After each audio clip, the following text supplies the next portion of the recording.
এই গাইস, আমি Swarnanka and welcome to the new episode of my channel. তো এখন আমি কথা বলবো হচ্ছে টাটা আইপিএলের 58 নম্বর ম্যাচ নিয়ে, যেটা অনুষ্ঠিত হয়েছিল হচ্ছে বিবিকেএস এবং আরসিবির মধ্যে, মানে ব্যাঙ্গালোর আর পাঞ্জাবের মধ্যে। তো প্রথমে এই ম্যাচটাতে ব্যাঙ্গালোর ব্যাট করতে নামে এবং ব্যাঙ্গালোর ব্যাট করতে নামার পর একটা দারুণ স্কোর তৈরি করে। কোহলি করে 92 রান, রজত পাটিদার 55 রান করে, হর্ষল প্যাটেল 3টে উইকেট পেয়েছিল।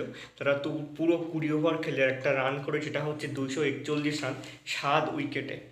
জবাবে এই স্কোরটা নেমে পাঞ্জাব কিন্তু পারেনি, অনেকটা দূর থেকে গেছে। তারা 17 ওভারে অল আউট হয়ে যায় এবং তার মধ্যে ব্যারিস্টো 27 রান এবং রসো 61 রান করে। টোটাল 10টা উইকেটের মধ্যে সিরাজ 3টে উইকেট পায় এবং স্বপ্নীল, লোকি ফার্গুসন এবং করণ শর্মা 2টো করে উইকেট পায়। তারা 181 রানে অল আউট হয়ে যায় এবং আরসিবি 60 রানে এই ম্যাচটা জিতে যায় এবং রান রেটটা অনেকটা এগিয়ে রাখলো অবশ্যই। এবং তার সাথে প্লে অফসে যাওয়ার যে ব্যাপারটা, তারা পরপর যেটা সুনিশ্চিত করার চেষ্টা করছে, এই স্ট্রেকটা কতদিন বজায় থাকে এবং তারা প্লে অফসে উঠতে পারে কিনা, সেটাই শেষ পর্যন্ত দেখার। তো এই ছিল আজকের ভিডিও। ভালো লেগে থাকলে অবশ্যই চ্যানেলটিকে সাবস্ক্রাইব করে দিও।